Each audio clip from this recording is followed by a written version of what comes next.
Bienvenidos al culto de la Iglesia Bautista Emanuel de Madrid. Un domingo más tenemos que hacer nuestro culto online debido a la nevada que ha caído en Madrid y también a los diferentes confinamientos a los que estamos sometidos por causa de la pandemia.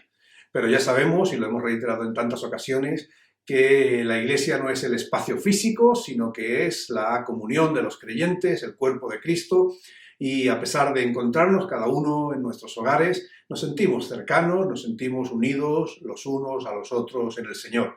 Y ese es el espíritu que queremos que impere en este tiempo de adoración, en este tiempo de culto a nuestro Dios. Preparémonos, pues, para ofrecer nuestra adoración al Señor y también seamos receptivos con nuestras mentes, con nuestro corazón, con nuestra voluntad, para recibir todo aquello que el Señor tiene para nosotros. Que Él nos bendiga en este culto.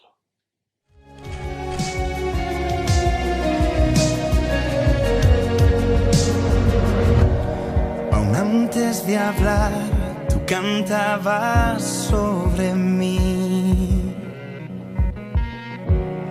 Eres tan bueno para mí. Antes de respirar, soplaste tu vida en mí. Eres amable hacia mí. El inmenso, interminable, incontrolable amor de Dios corre tras de mí, deja el redil hasta que a salvo estoy. No puedo ganarlo, no lo merezco, mas no te dejas de entregar. Cuán inmenso, interminable, incontrolable amor de Dios.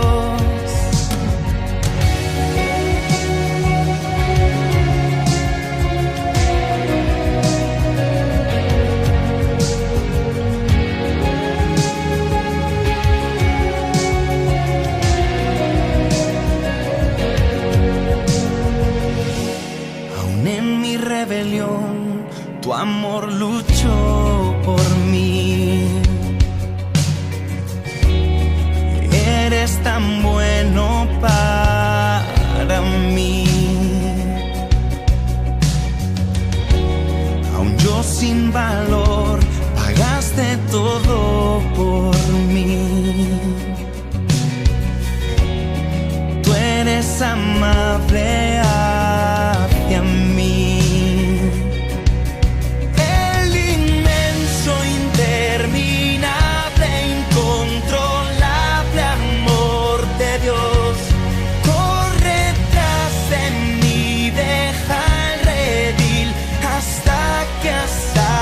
Estoy, no puedo ganarlo, no lo merezco, mas no te dejas de entregar. Cuán inmenso, interminable, incontrolable amor de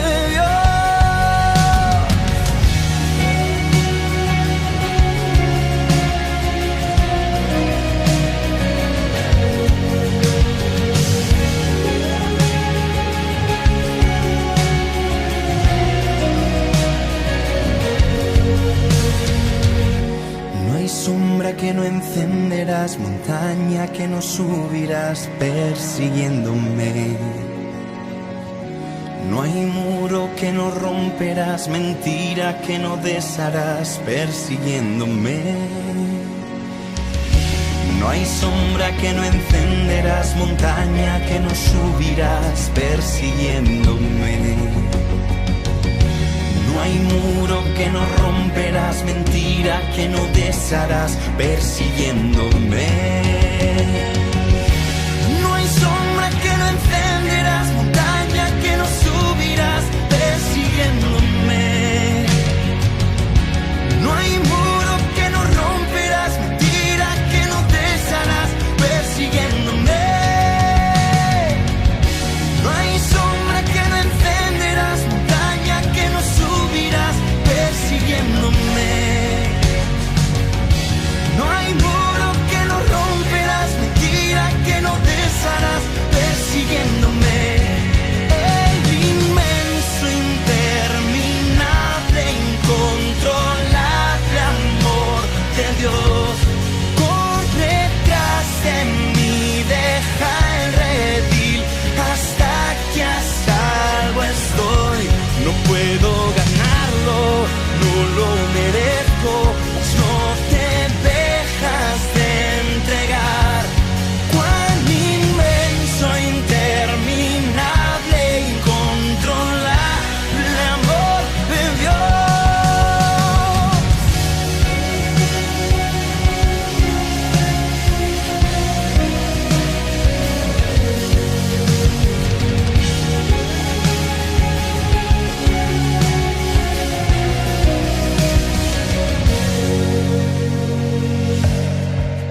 Buenas tardes, hermanos. Oremos. Gracias, Señor, te damos por este día, Padre. Gracias por la vida, por la salud, Señor. Gracias por tu protección. Gracias por tus cuidados, por tu provisión, que siempre es infinita, Padre. En este día queremos encomendar a ti, Señor, este culto. Queremos ponernos delante de tu presencia, Señor, para que tú nos hables a través de la palabra que nos va a dar el pastor Fernando, Señor. Bendice este tiempo, Señor. Y también te pedimos que bendigas a cada persona, a cada familia de nuestra iglesia IBE, Señor. Guárdanos. Te lo pedimos en el nombre de Cristo Jesús. Amén.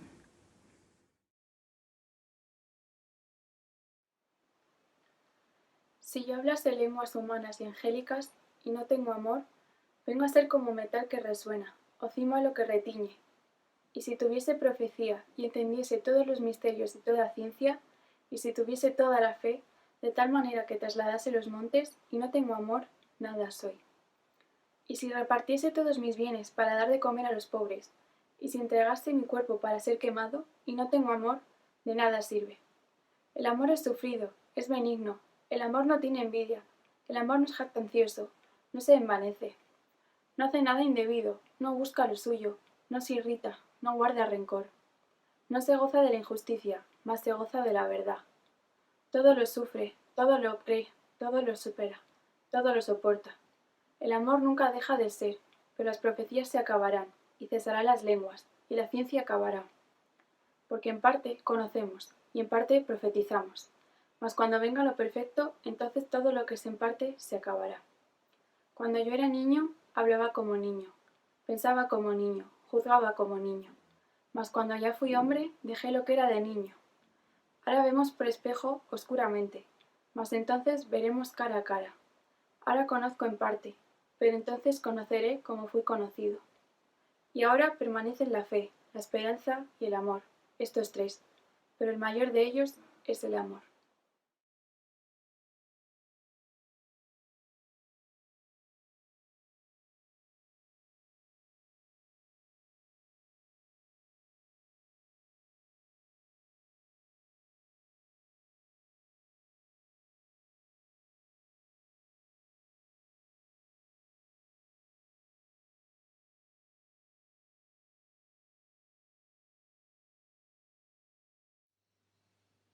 La meditación de la palabra del Señor en esta tarde la encontramos en el Evangelio según Mateo capítulo 7, versículos 21 al 23.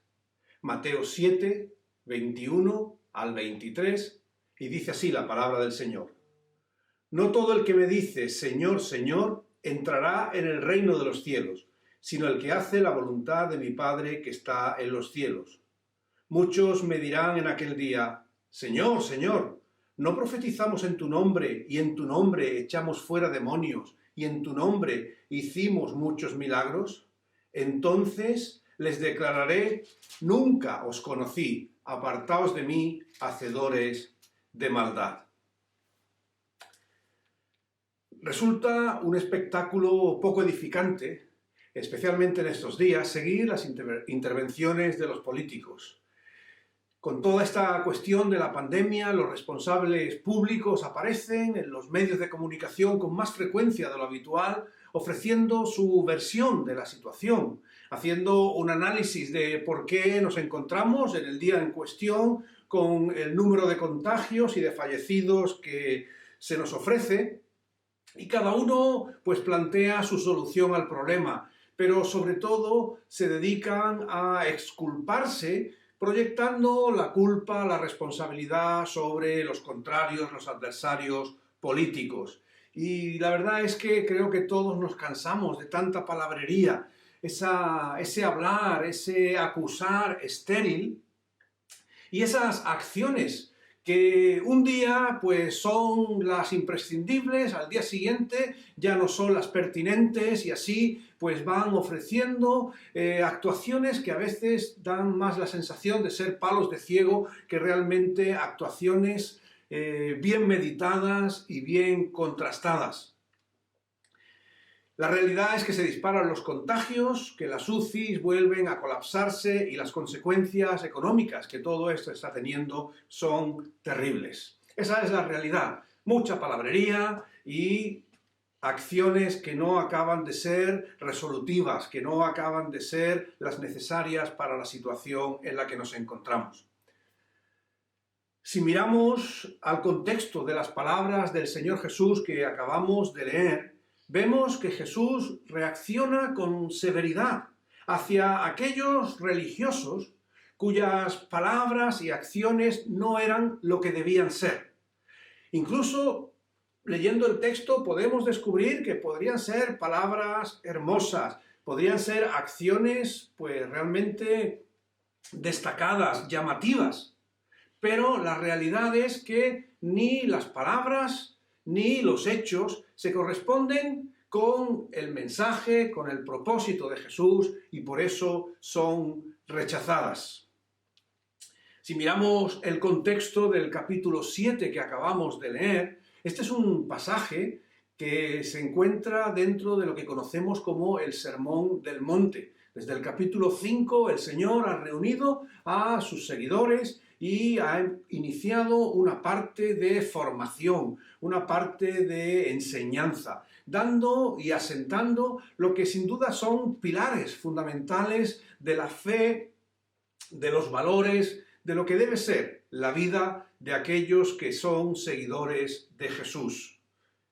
En esa situación, el Señor Jesús va al monte, al lugar alto, que sin duda es una referencia a la tradición veterotestamentaria, porque desde el lugar alto era el lugar en el cual Dios hablaba a su pueblo, era el lugar en el cual Dios se encontraba con los líderes del pueblo para darle su voluntad. Sin duda el ejemplo que nos puede venir a la mente más claro es el de Moisés en el monte Sinaí, como el Señor le llama a que suba y ahí le da su voluntad, le da su palabra, le da su ley.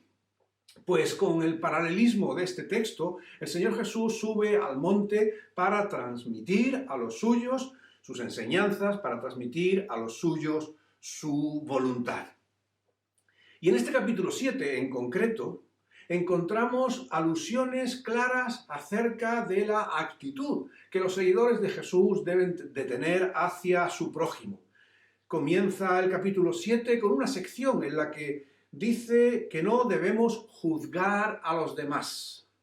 Advierte contra esa tendencia de mirar las faltas en el otro y no mirar las propias, pero sobre todo ese no juzgar a los demás es el hecho de no tener esa actitud condenatoria hacia el otro, porque no es ese nuestro llamamiento, sino que nosotros debemos actuar con humildad, actuar también con reconocimiento de nuestras faltas y así tratar a nuestro prójimo.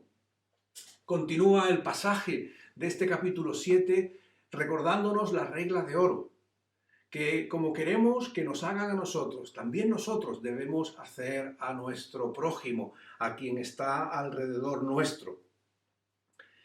Habla del seguimiento y dice que seguir a Jesús no es fácil, porque no es fácil evitar esa actitud de estar siempre juzgando a los demás. No es fácil tratar a los demás como a uno le gustan que le traten. Esa actitud a veces es difícil y por eso el Señor Jesús dice que seguirle es entrar por una puerta estrecha. Y al final, pues el filtro es el fruto. Por sus frutos los conoceréis. Es decir, al final los seguidores de Jesús se van a manifestar por su comportamiento, por su actitud. Y en ese contexto de poner en valor la actuación de sus seguidores hacia su prójimo, como decimos, con la situación de no estar juzgando, de desearle al otro lo que uno mismo querría recibir, y reconociendo que ese seguimiento es un seguimiento sacrificial, el Señor Jesús pasa ahora a hacer una afirmación muy categórica, y es una afirmación en la que el Señor Jesús dice que no todo aquel que le dice Señor, Señor, entrará en el reino de los cielos.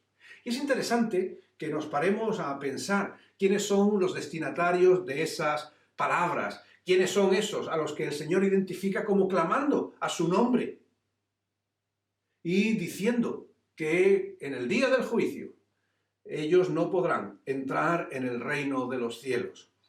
Y es una cuestión importante el pararnos a mirar quiénes son los receptores de los textos bíblicos, porque en muchas ocasiones se puede caer en el error de leer la Biblia con una actitud escapista. Siempre pensar que lo que se está diciendo, la recomendación, la exhortación, la corrección, es siempre para el otro. Y a veces eso es algo que sucede con frecuencia en el caso del Sermón del Monte. Si leemos los 3 capítulos que lo componen, desde Mateo 5 a Mateo 7, nos damos cuenta de que el listón, la exigencia de la vida cristiana, del seguimiento de Jesús, es muy alto.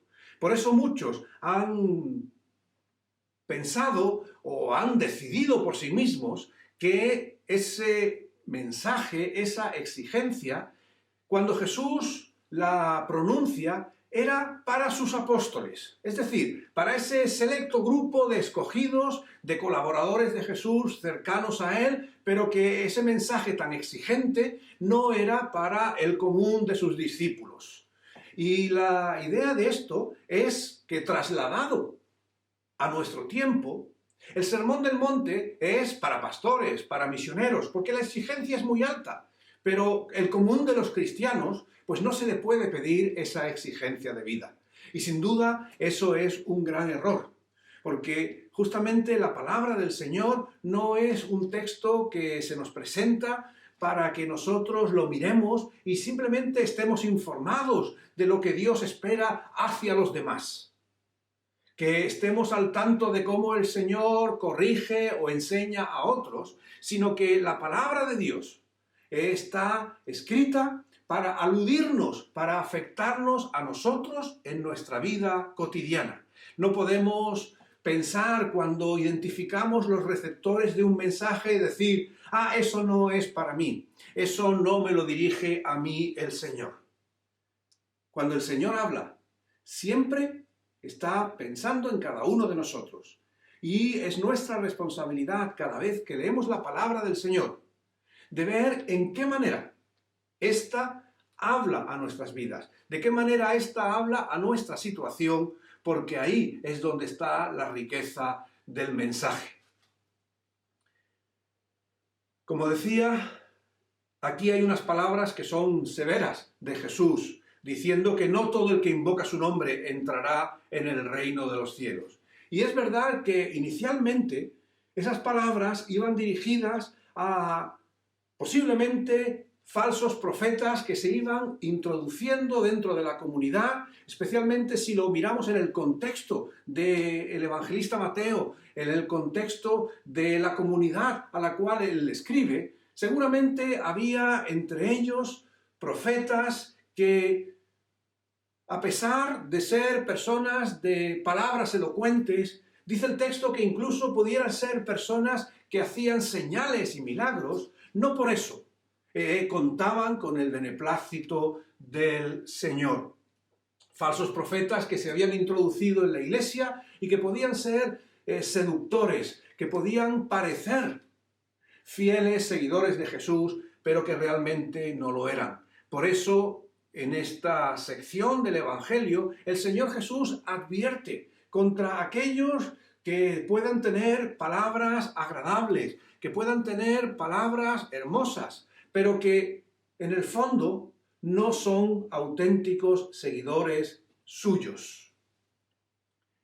Dice el versículo que no todo el que dice Señor, Señor. Y esta es una declaración en principio positiva. Reconocer que Jesús es el Señor. Reconocer que Él no es uno más, sino que es aquel que Dios ha enviado para ser Señor de nuestras vidas. Es un reconocimiento que no tiene nada que objetar. Sin embargo, el Señor Jesús rechaza estas palabras recibidas hacia Él, porque identifica en ellas palabras que no se corresponden con la intención del corazón, palabras que no se corresponden con el propósito auténtico con el cual éstas deben ser usadas. Reconocer a Jesús como Señor es decir que uno ha rendido su vida a Él.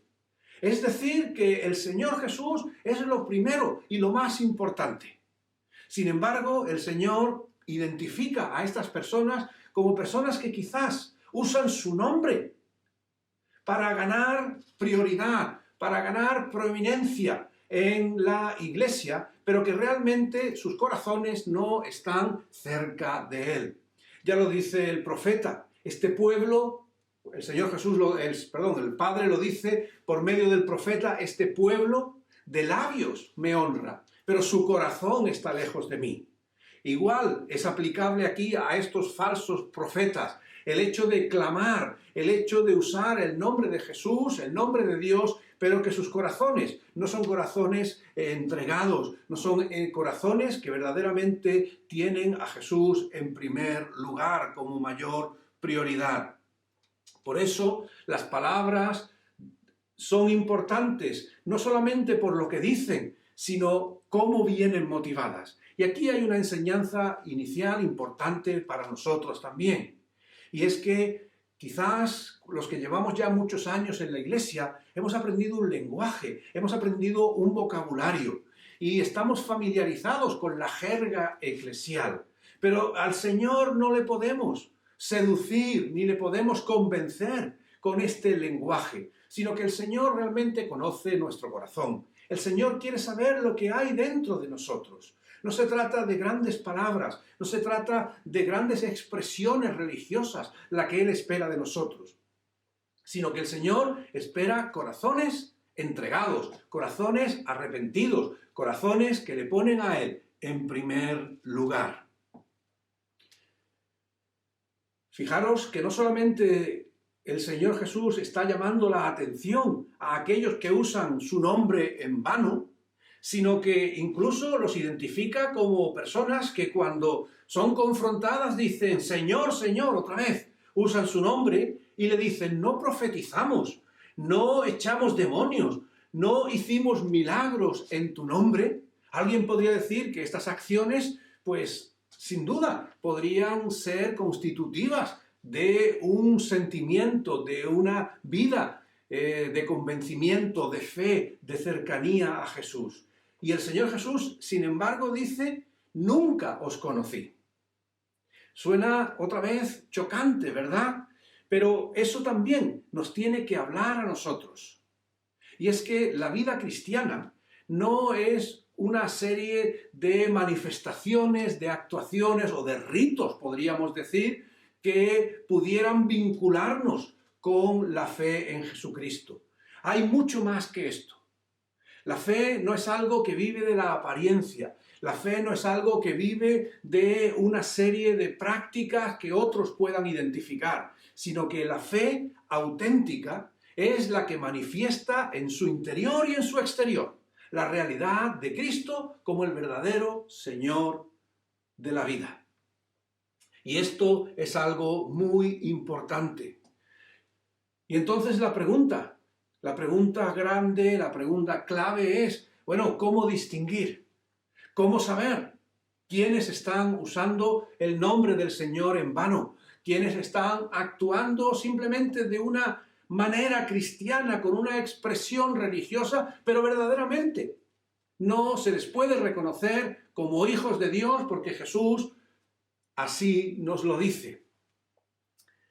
Si miramos en el contexto que antes hemos expresado, que hemos definido del Sermón del Monte, en especial en este capítulo 7 de Mateo, hemos visto que el Señor Jesús busca de manera especial en sus seguidores, en aquellos que creen en Él, una ética, una forma de comportarse, una forma de actuar hacia su prójimo como señal y evidencia de la auténtica creencia en Dios.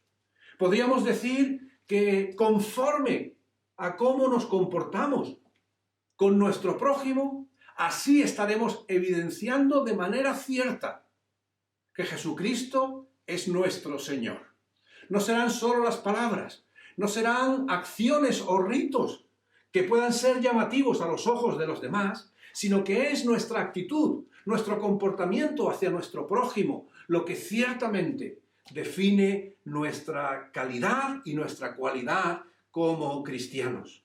el último versículo que hemos leído hoy, el versículo 23, una vez que el Señor Jesús dice que no os conocí, nunca os conocí, apartaos de mí, el final del capítulo 7 habla acerca de que la gente se admira, se maravilla de las palabras de Jesús y dice que se admiraban, se asombraban porque les enseñaba como quien tiene autoridad. Y era la autoridad de que sus palabras y sus acciones iban de la mano. Que no eran por un lado palabras que después su forma de actuar negaba. Que no eran actuaciones que eran simplemente una puesta en escena, que después con su actitud interior negaba, sino que en Jesús había una consistencia, había una coherencia entre lo que decía, lo que hacía, lo que sentía. Y eso los que estaban a su alrededor lo notaban. Y dice que era diferente a los escribas, que tenían grandes palabras, que tenían mucho conocimiento, pero aún así la gente no se fiaba de ellos, porque sus frutos no eran frutos conforme al corazón de Dios. Y aquí creo que es donde está la enseñanza tan importante para cada uno de nosotros. Evidentemente, no podemos caer en ser cristianos solamente de palabra. No podemos ser cristianos simplemente porque hemos aprendido la jerga, el lenguaje, porque estamos familiarizados con la expresión y comunicación que se usa en la iglesia. Ni siquiera porque pudiéramos sabernos muchos versículos de la Biblia y estar recitándolos todo el tiempo. No todo el que dice Señor es el reino de los cielos. Tampoco es un elemento que va a definir nuestra realidad como cristianos el hecho de participar en los cultos, cuanto más que necesario es el estar participando en la vida de la comunidad, el participar en ministerios, en diferentes actos y proyectos de la comunidad de fe. Claro que todo esto es importante, pero sería otra vez más una acción vacía si solamente lo hiciéramos quizás porque es la norma, porque lo hemos hecho siempre, porque, bueno, pues ahora tengo el tiempo y lo hago como si fuera una cuestión más, hoy voy al gimnasio y mañana voy a la iglesia, sin que realmente haya un convencimiento interior. Y como el Señor Jesús conoce los corazones y como el Señor Jesús sabe cómo ponernos a prueba, lo que nos dice es que una forma clara de mostrar nuestra convicción de fe no es solamente en la manera que miramos a Dios, sino también en la manera que miramos a nuestro prójimo. ¡Qué poderosa es esa idea! El Señor reconoce a los suyos, no en los que claman el nombre de Dios, sino en los que actúan con amor, con gracia y con misericordia hacia su prójimo. Esa es la práctica sincera que evidencia el seguimiento de Jesús. Cuando le preguntan cuál es el resumen de la ley, Jesús dice amar a Dios y amar al prójimo. Eso es lo que verdaderamente nos define como cristianos. Una obediencia a Dios que se manifiesta en una acción de amor a Dios, pero también al prójimo. De nada sirve decirle al Señor, te amo, y después desobedecerle, ¿verdad? Creo que todos podemos entender la imagen. Cuando en un matrimonio, ¿verdad?, un cónyuge le dice al otro una y otra vez con su boca que le ama y después le está siendo infiel. Esas palabras son vacías. Pues de nada sirve que nosotros digamos que amamos al Señor si no somos capaces de obedecerle amando a nuestro prójimo. En el Evangelio de Juan, en las cartas de Juan, mejor dicho, se nos recuerda lo que es el hecho de amar a Dios, de obedecerle. Dice, ¿cómo puedes amar a Dios al que no ves si no amas a tu prójimo que lo tienes al lado? El amor es la prueba fundamental de que verdaderamente somos hijos de Dios y es por nuestro amor puesto en práctica que nosotros podremos entrar al reino de los cielos. ¿Por qué en el día de hoy traigo este mensaje? El Señor lo ha puesto en mi corazón porque vivimos en un tiempo en el que, como decía al principio, hay muchas palabras. Todos opinamos, todos tenemos una versión de las cosas. Palabras y palabras. pero no siempre las acciones nos acompañan. Hablamos de la responsabilidad, pero después no prestamos atención a las normas y los contagios crecen, porque las palabras son bonitas, pero las acciones, el amor, la responsabilidad hacia el prójimo es lo importante. Y eso es a lo que nos llama el Señor, no a meras palabras, sino a palabras que acompañan acciones de amor. Y ese es un reto muy importante para nosotros como iglesia. Estamos en el tercer domingo del año. Estamos arrancando este año que ha empezado con grandes dificultades, con grandes problemas. La pandemia está disparada, los contagios son incontables, la crisis económica ya nos dicen que no esperemos recuperación hasta 2022 y empezamos ahora también con esta nevada que nos ha metido en nuestras casas y parece que tuviéramos que sentarnos y esperar a ver cuándo todo esto se soluciona.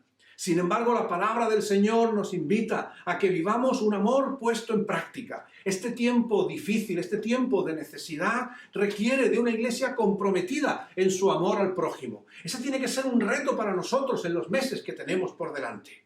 La iglesia del Señor no se puede confinar. La iglesia del Señor no se puede reducir a actividades en Zoom o a un culto presencial el domingo porque las circunstancias son las que son. El pueblo de Dios necesita mostrar, evidenciar la presencia de Dios en sus vidas, en acciones concretas de amor al prójimo. Necesitamos buscar canales de actuación. Necesitamos realmente hacer un acto de presencia en nuestra sociedad en el cual se pueda ver que el pueblo de Dios está cercano, ayudando al necesitado, al enfermo, al menesteroso, al que está pasándolo mal económicamente. Este es tiempo en el que el pueblo de Dios tiene que hacer valer su presencia, no solamente con palabras, por más que importantes, porque la palabra de Dios es la que cambia, la que transforma los corazones, sino también con acciones concretas de amor, de cuidado, de cercanía, de empatía, de proximidad a nuestro prójimo. Y me gustaría que nosotros pensásemos en eso, que tú y yo pensemos en nuestras vidas, en nuestros tiempos, en qué ponemos nuestro interés, en qué ponemos nuestro esfuerzo. La palabra del Señor nos dice que aquellos que pueden clamar legítimamente Señor, Señor, al nombre de Jesús, son aquellos que miran con favor, con compromiso hacia su prójimo. Y ese es un reto que nosotros necesitamos concretar, materializar.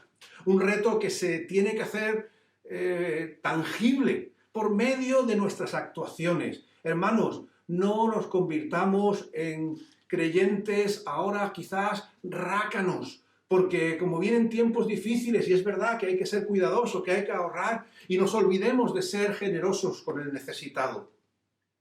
Amemos al necesitado, si tenemos y si no lo buscamos, ¿verdad? Pero dediquemos tiempo a servir a nuestro prójimo, a extender esa pequeña o gran ayuda que está a nuestra mano.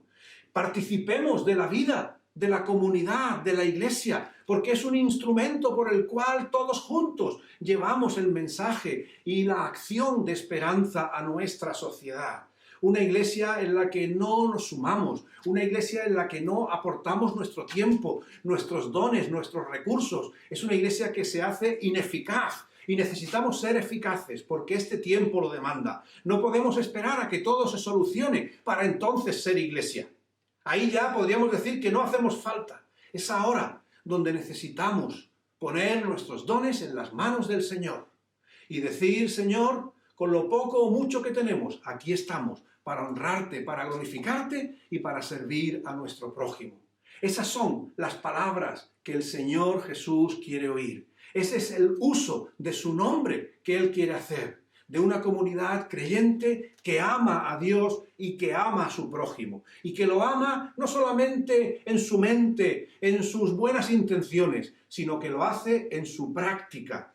El Señor Jesús dice que los suyos se les tiene que conocer por sus frutos. Y quiera el Señor que nuestros frutos sean obras de amor a nuestro prójimo. que nuestros frutos como iglesia y como individuos sean un compromiso claro en este tiempo de necesidad de buscar caminos en los cuales nosotros aportemos hacia aquellos que más lo necesitan. Una iglesia comprometida, una iglesia unida, una iglesia que hace acto de presencia en la sociedad y que levanta el nombre de Cristo diciendo que en el nombre del Señor y con el amor del Señor nosotros vamos también a sumar para amar a nuestro prójimo, para ayudar al necesitado, y no vamos a dejar que solamente se nos confunda con aquellos que tienen palabras y buenas intenciones. El Señor Jesús nos enseñó a ir, a amar al prójimo, a amar al necesitado, a amar a aquel que está pasándolo mal. Ahí es donde el Señor Jesús se hace presente y lo hace por medio de nosotros.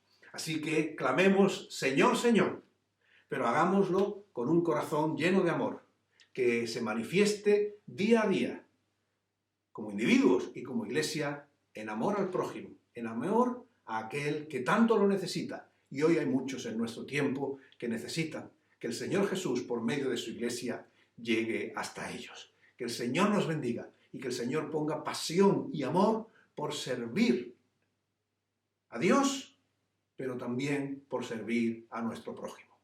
Amén.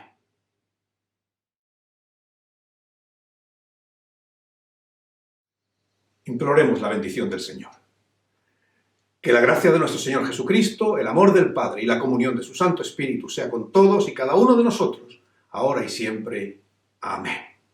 Que el Señor nos bendiga. Y a pesar de que debemos tener cuidado con la pandemia, a pesar de que incluso por la nieve debemos también andar con cuidado, que esto no sea ninguna excusa ni ningún pretexto para la Iglesia del Señor, para seguir compartiendo el amor de manera práctica a aquellos que lo necesitan entre nosotros. Que Él nos bendiga y que nos dé una bendecida semana.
cubra con su gracia hasta 1000 generaciones, tu familia y tus hijos y los hijos de tus hijos, que te cubra con su gracia hasta 1000 generaciones, tu familia y tus hijos y los hijos de tus hijos, que te cubra con su gracia hasta 1000 generaciones, tu familia y tus hijos y los hijos de tus hijos, que te cubra con su gracia hasta 1000 generaciones, tu familia y tus hijos y los hijos de tus hijos, su presencia te acompañe donde quiera que tú vayas,